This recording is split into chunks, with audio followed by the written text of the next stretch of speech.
California is loaded with amusement parks and theme parks. The state is home to almost every major US theme park chain. You have 2 Disney parks, the original Universal Park, 2 Six Flags parks, 3 Cedar Fair parks, a SeaWorld Park, a Legoland Park, and several independent parks. And I have had the opportunity to visit almost all of these parks. So in this video, I will count down my top 15 favorite amusement parks I have personally visited in California. Before starting, I need to note that the one I have yet to visit is Gilroy Gardens. When I was in California for an internship, I could not find a way to get to Gilroy Gardens using public transit. And on my return trips to the Bay Area, Gilroy Gardens was closed for the season. The park does look beautiful, and I hope to make it there someday. I also want to note that I will be doing a ranking of the parks overall, while also providing a sub-ranking on 4 key categories: roller coasters, non-coasters, atmosphere, and operations. Starting off this list at number 15 is the Oakland Zoo in Oakland. This is mostly a zoo, but they do have a small amusement area called Adventure Landing. Unfortunately, the Tiger Trek kiddie coaster was closed the day I visited, and none of the other rides were appealing to me. As for the zoo, it was pretty average with a large assortment of animals. Number 14, Adventure City in Anaheim. This children's park is adorable. This park is just down the street from Knott's Berry Farm, and the park has all sorts of rides themed to transportation and construction. The park is extremely small though, at just 2 acres in size, so the ride lineup is understandably limited. But for coaster enthusiasts, you have Rewind Racers, a family shuttle coaster, and the Freeway Coaster, a miler kiddie coaster that goes over a tree branch. And if you're a card-carrying coaster enthusiast, you can get discounted admission. I have a separate review in this park if you want to learn more. Number 13, Pacific Park at the Santa Monica Pier. This is one of the most iconic parks out there.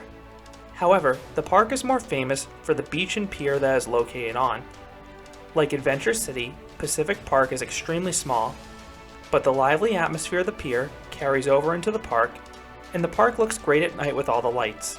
The park has a few interesting flats, including a gyro loop, but the star here is West Coaster, a Morgan roller coaster that circles the whole park.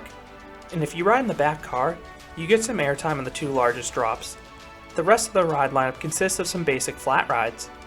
Number 12, Belmont Park in San Diego. This is another seaside park with a great atmosphere, as the park feeds off the Mission Bay area. This is yet another park hamstrung by its small size, as Belmont Park only has a limited ride offering. Giant Dipper is a historic wooden roller coaster, but unfortunately it's rather rough. The best attractions here are a trio of thrilling flat rides in Control Freak, which is a gyro loop, the Octotron Chance Unicoaster, and the Beach Blaster Frisbee. Then you have a few family entertainment center style offerings scattered about, such as arcades, mini golf, and a ropes course. Number 11, Scandia in Ontario. This park closed in early 2019, but it was a really interesting place. The park had some great miniature golf courses and a small but solid amusement park ride lineup. The highlight was Scandia Screamer, but this was a royal pain to ride. The ride had a minimum rider limit, and there were barely enough people in the park to satisfy it. But thankfully, I was able to ride this supersized miler coaster and was treated to some bizarre and shockingly strong airtime. The park also had some great flat rides, including an armed drop tower and a bizarre scream and swing. Number 10, Legoland California in Carlsbad. Legoland is the best one in my opinion. It's among the larger parks in the chain in terms of land, so each themed area has plenty of space for rides and decorations. The Lego theming is fantastic in the themed areas, and then you have Miniland USA to showcase some of the most detailed Lego models ever created. In terms of rides, a majority of the attractions are meant for kids and families, but there are a few I enjoy. I love the Ninjago Dark Ride with the hand-based controls, even though it does have a learning curve. The Deep Sea Adventure Dark Ride is cool too, mixing animals and Lego characters. You also have some roller coasters, nothing too wild, but my favorite is the Dragon, because of the medieval themed dark ride section preceding the outdoor coaster segment. But the most thrilling ride here is easily Knight's Tournament, the Kuka robotic arm. If you choose the highest setting, you can invert well over a dozen times on one of the craziest flat rides in America. Many of the signature rides at this park do not have the best capacities, but the staff loads them as quickly as possible, and everyone here is super friendly. Number 9, Six Flags Discovery Kingdom in Vallejo. This should be one of the best parks in the Six Flags chain. It has a major advantage of having an extensive zoo in addition to the ride lineup. But this park is held back by some really poor operations. Most of my visits have been defined by slow dispatches, one-train operations, and ride closures.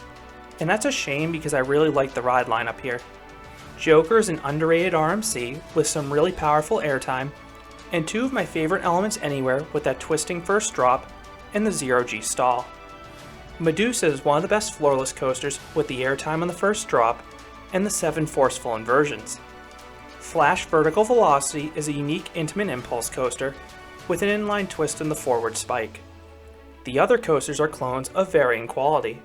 Superman, the Premier Skyrocket 2, and Batman the Ride, the Essence Free Spin, are two of the clones I enjoy. But the other coasters tend to be rough. For non-coasters, you have a few decent flat rides like the Wonder Woman Giant Frisbee, but the animal exhibits and shows are the most notable non-roller coaster attractions you can find at this park. This is another park I have a separate review on if you want to hear more. Number 8, Santa Cruz Beach Boardwalk in Santa Cruz. This is a fantastic beachside amusement park. The views of the beach are beautiful, and the park has a very lively atmosphere. The park is extremely well taken care of, and there are a ton of rides packed into this park. The park is home to Giant Dipper, except this one is smooth unlike its cousin down south, and this one also has a lot of airtime. You also have a solid Mauer spinner and undertow that has some enjoyable elements like the first drop in the horseshoe turn. But this park especially excels in the non-coaster department. This park has 2 dark rides in the Haunted Castle and Cave Train Adventure that are quite good for a regional park. There's also a log flume with a different layout and a decent drop at the end. And then you have an extensive flat ride collection with rides that are both new and old. The best is the classic carousel with the brass rings, but you also have a thrilling indoor hoops breakdance called Wipeout, an SS double shot that provides great views, and a forceful KMG fireball with some good airtime. This park also has reasonably fast dispatches and moves the lines quickly. Number 7, Universal Studios Hollywood in Los Angeles. The original Universal Park has a very odd setup. The park is separated into 2 halves. You have the upper lot atop the hill, and then you have the lower lot, which is a good 200 feet below you at the bottom of the hill. Plus, this one is actually a movie studio, which is why the best ride here may be the world-famous Studio Tram Tour, which is an hour-long journey through the back lot with several show scenes like King Kong and Fast and Furious. But you also have several other attractions you can find at other Universal parks. The Wizarding World section is the park's best themed area, and Harry Potter and the Forbidden Journey is just as great as it is everywhere else. I love how this dark ride blends physical sets, screens, and the Kuka robotic arm to provide a wild and visually stunning adventure. You also have other favorites like the Simpsons Ride Motion Simulator and the Transformers The Ride Motion Simulator Dark Ride. You can also find Revenge of the Mummy here, except this roller coaster has a much different layout than the others with a longer backward section. The park also rethemed their Jurassic Park River Adventure to Jurassic World. While I have not ridden the latter, I always loved River Adventure for its sets and thrilling drop at the end. Last but not least, this park has some great shows such as Waterworld. Number 6, SeaWorld San Diego in San Diego. This is the most underrated park in the SeaWorld chain. The park has to get creative because of their height and education restrictions, but the ride lineup is solid. Manta is a fantastic mock multi-launch coaster with several nice pops of airtime. Electric Eel is a fun premiere ride Skyrocket 2 with some thrilling elements. Then Journey to Atlantis and Shipwreck Rapids are potential soakers that are refreshing on hot days. The park's ride lineup is limited beyond that with just a few other flat rides, but the park supplements these rides with a bevy of animal exhibits and shows. All of the exhibits are extremely well landscaped, and the shows are quite entertaining. I have a separate review in this park as well if you want to hear more. Number 5, California's Great America in Santa Clara. This Cedar Fair park improved significantly over the past decade, as it received its 2 best attractions. Railblazer is a thrilling RMC Raptor with perfect pacing and some really aggressive airtime moments. Gold Striker was a bit shaky when I last rode it in 2018, but this ride has a fast-paced layout with lots of airtime pops. These supplemented some of the older rides like Flight Deck, which is a short but intense B&M invert. The rest of the coaster lineup is okay at best, but the park has some good non-coasters like the soaking rip-roaring rapids, the snappable Flying Eagles flying scooters, and the thrilling Intamin drop tower. And the park looks great too. It may not have much in terms of theming, but the park is very clean and well taken care of.